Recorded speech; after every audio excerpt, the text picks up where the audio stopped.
From one vlog where I didn't shut up to the next. Hi.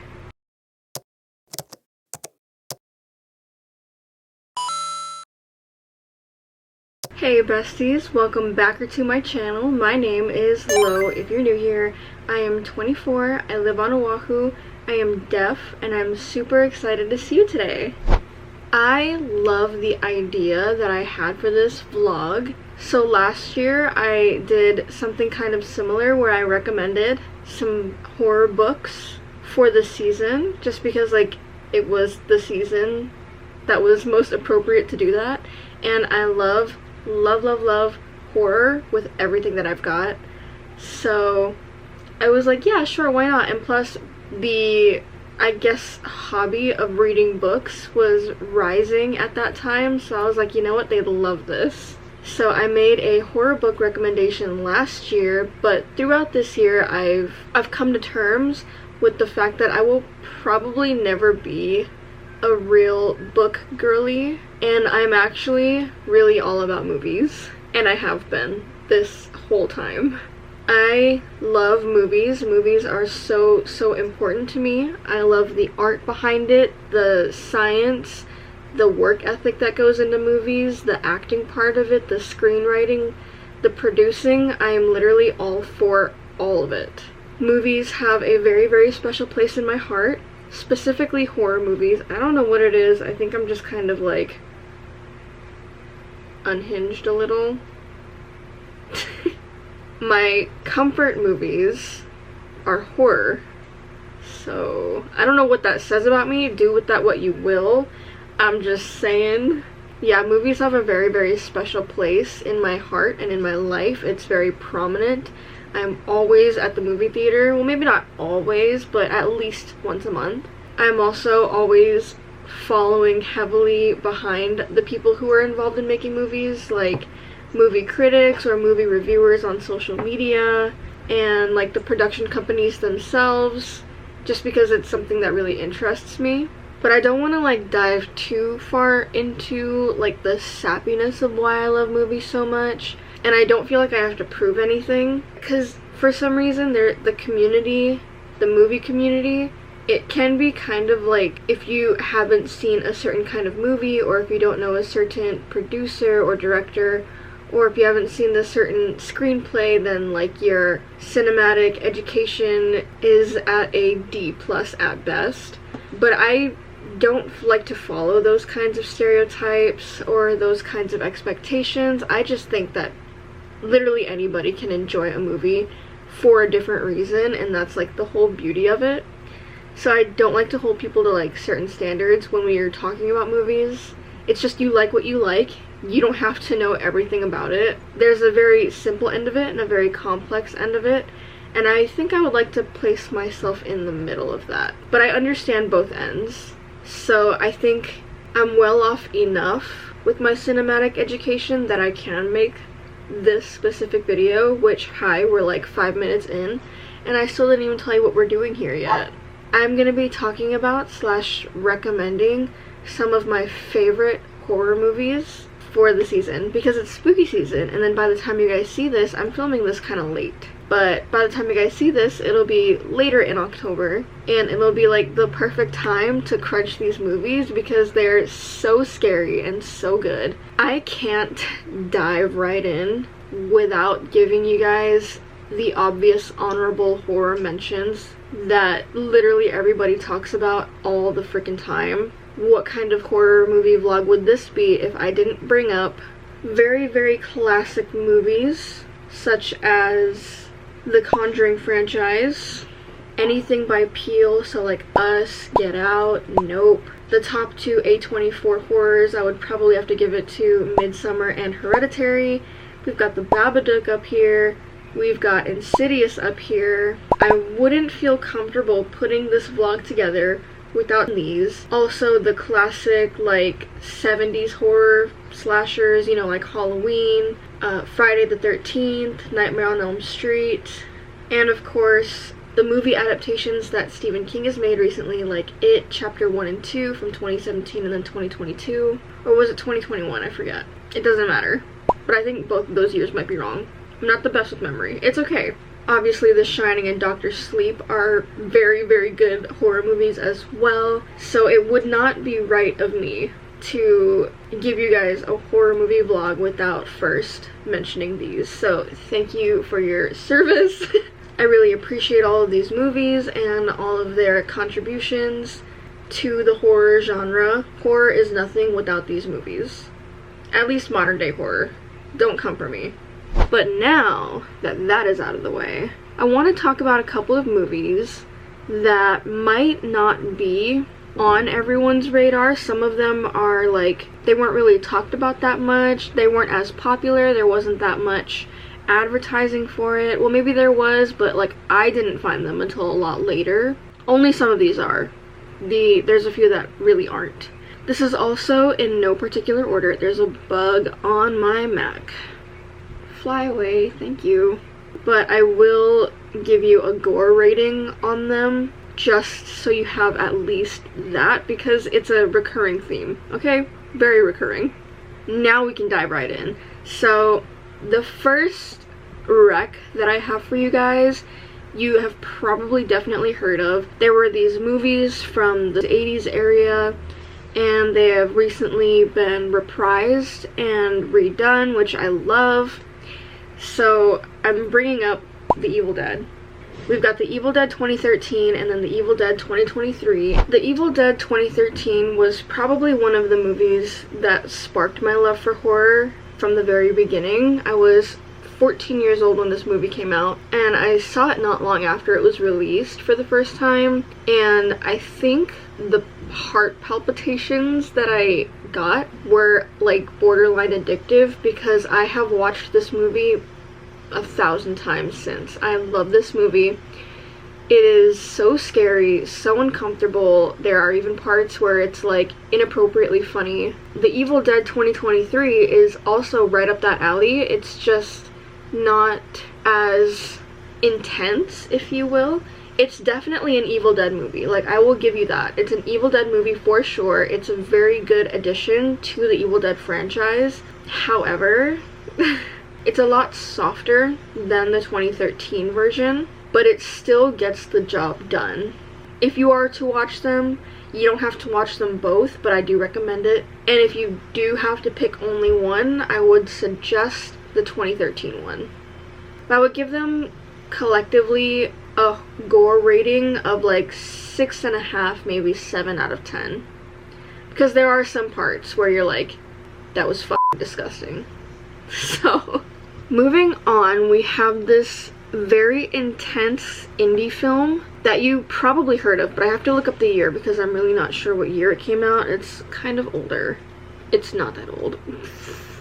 So the next movie I'm going to be recommending to you, it's this indie horror movie that, you know, like when you put on a movie for like background noise and you're not really paying attention, and then you come back and you can like figure all these things out, like, oh, like this guy killed this guy, or like she's sleeping with him, things like that. This is not one of those movies. If you put it on, you have to watch it, otherwise you're gonna blink and be confused. This is Jennifer Lawrence's mother. This movie was so freaking weird. I was, what's the word where you're like, I want to say encapsulated? Yeah, I gotta look up the meaning of that word. Alright, yeah, no, that's not what I thought it meant. Basically, what I'm trying to say is I was sucked in. I could not get out. Every like 10 or 15 minutes, there was something new that topped what was going on before, and then it would build and build and build, and like psychologically, this movie threw me for a loop. I was gripping my sheets, I was on a roller coaster. I'm gonna kill this bug that was on my Mac. It's flying around because I don't have the heart to kill it, but I'm gonna kill it if it flies in my face like that again. Fly in my face again. There's a certain kind of like artistic degree that is displayed in this movie. This movie's a ride. On the gore scale, I give it, it wasn't bad. It was maybe like a 4 out of 10. It wasn't bad. It was just a lot. One might even say it had a relatively slow build, and then it was kind of like that. You know what I mean? And I think it's a perfect movie to watch this season. Also, might I say, Jennifer Lawrence was fucking awesome in that movie. She was so good in that movie. Okay, next. We're down to the last 3 already. Went by fast, didn't it? This next movie I thought was so genius. It's a Blumhouse production, so you already know. Hit or miss, am I right? Luckily for us, this one was a hit on the mark. I'm talking about Sick. As you can tell from this really cool poster, Sick is a slasher, and I love a good slasher. I don't think I mentioned it earlier, but another honorable mention, let me just throw it out there. I love Scream. I love what they're doing with the Scream franchise right now, but Sick on its own, so good. Similarly to Scream, it has that masked whodunit vibe. The premise is, like, these people are in quarantine. This is based at the height of COVID. I love that idea.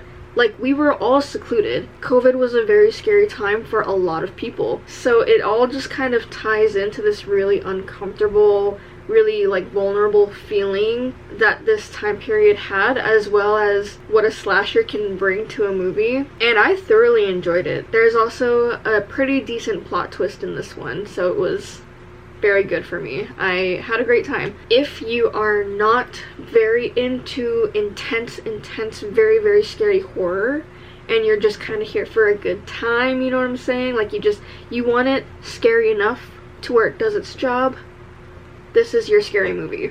Sick is one of the it's actually, this might be the safest one. Sick is the safest movie, I'm saying it definitively now, that I'm recommending. Everything else is a lot. I would like to give Sick a gore rating of maybe like 2 out of 10. Okay, moving on. So these next 2 movies are actually going to be international movies, but the one that I'm going to start with, I've only ever watched it one time because it emotionally scarred me, and I hated it in the sense that it scared the f*** out of me. I have to give it credit. It's gotta be one of the scariest scary movies that I've ever seen. I'm talking about Lake Mungo. Let me tell you. Lake Mungo is an Australian film that came out in 2010, and it's fucking scary. There is so much that you should be mentally prepared for before you see this, but because of that, I want you to go into it completely blind. Don't think you should watch it alone. I think it's a lot more fun with friends, especially because this one's gonna keep you up. This one's gonna scare you. I'd like to think that I'm not easily scared, and yeah, but like, I was thinking of the certain scenes that they had in this movie for weeks. It's got this like documentary type of feel, and I also really love true crime, so when I was recommended this movie on TikTok, I was like, oh my gosh, this is right up my alley, I'm so down. Me and my boyfriend watched it together, and even he will not watch it again. But that doesn't say much because... Sorry, my dog is kicking his blanket out from under the bed. That doesn't say much because he doesn't take horror the best. Like, I think we watched, what was it? Not Poltergeist, Exorcist, the newer one, in theaters. We watched Exorcist Believer, and every time I looked at him, he was like, but Lake Mungo is no joke. It's very tragic. The story will make you feel like ass. Lake Mungo is one of the movies that made me realize that if you're looking for real horror, you're not gonna... When I say real horror, I say it vaguely. Okay, Get out of my face! Oh my god, did I catch it? It flew in my face again. I almost caught it. What was I saying? Basically what I'm trying to say is, like, this is where American horror is, and this is where international horror is in most places.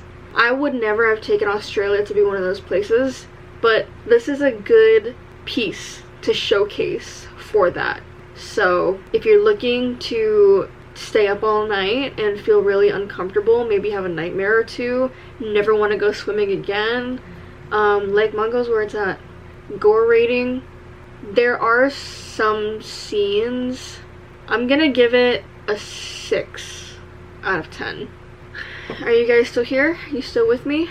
We made it to the last movie. This movie, I actually don't want to talk about it because, so I actually told myself a long time ago that about this specific movie I would never ever recommend it to anybody because this movie, I've never seen anything like it. Okay, so it's a zombie movie, right? But it's not the kind of zombie movie that you're thinking of. I don't know what you think of when you think of zombies, if it's like The Walking Dead, or if it's like Zombieland, or Train to Busan, or World War Z. Take all of those types of zombies and get rid of them, because this is not it. This is its own thing, and I hate this thing. I hate it. Our last movie recommendation is The Sadness. If you have seen this movie, why? No, I'm kidding. If you have seen this movie, then I would love for you to leave a comment down below, without spoilers, what you thought of it. 2022, The Sadness, Korean. Yeah, I know I said this about like Mongo's no joke. This is the real deal. This has everything. This has gore, it has tragedy, it has jump scares, it's got eerie vibes, it's well written, it was well executed, there's even a little bit of heartbreak in there. This is the scary movie of the season. Gore rating, 10 out of 10. This one is not for the lighthearted. If you don't like gore, don't watch this shit. I'm not kidding. I'm doing you a favor. If you don't like gore, if you have an easy stomach, is that the right thing to say? If you get nauseous easy, or if you don't like blood, you're not into that kind of thing, this is not your movie. Do not watch this. Don't listen to anybody else, because I'm here for you. I'm your friend right now. I already told you guys, it's like a zombie outbreak. If this specific kind of zombie outbreak ever happened, I would literally kill myself. I would off myself. I'm biting a bullet. I don't even care. There's no way. There is no way that I would survive this. It was so f***ing hard to watch. And I'm trying not to swear, but like, this movie brings that out of me. It makes me feel disgusting and scared as hell. The people who put this shit together, you guys need to talk to somebody. Please. You made a hell of a good movie by certain standards. I don't even know if I would call this movie good. It's so bad, but like in a good way. It's just like, it was a really disgusting movie. That's how I'm gonna put it. And I think that's exactly how anybody else who watched it would describe it to you. It's nasty. But also, never seen anything like it. It scared me. It got the job done. I actually could not look away. It was that kind of gore. So I have to give it props, because even though it's only been out for a year, but I still have yet to see anything like it, or to have anything top it in the gore category. This is one of the bloodiest and gutsy movies that I've ever seen. So if you can stomach it, and stomach other topics that play in this movie, I'm just gonna let you know now, there's like sexual assault in this movie. Just a heads up. So if you can stomach those kinds of things, then, I mean, I'm not gonna stop you, but I'm not gonna watch it with you, that's for sure. 10 out of 10 on the gore scale, that's definitive. You can even, I don't know if you guys saw it, but there's a little script on the top of this poster, the movie poster, and it says, "The Sadness is the most violent and depraved zombie movie ever made." Yeah, we'll go with that. That's better than what I've said. Extremely violent. But we're done. We talked about all the movies I wanted to talk about. I love movies. I will watch anything once. So if you have any movie recommendations for me, you know already that I would love to hear them. And if you guys love this kind of content, I love making it. So let me know, and we can definitely get some more ideas pushed out. That was weird. Pushed out like a fart. That's immediately what my mind went to when I said that. But anyways, that's gonna be it for me.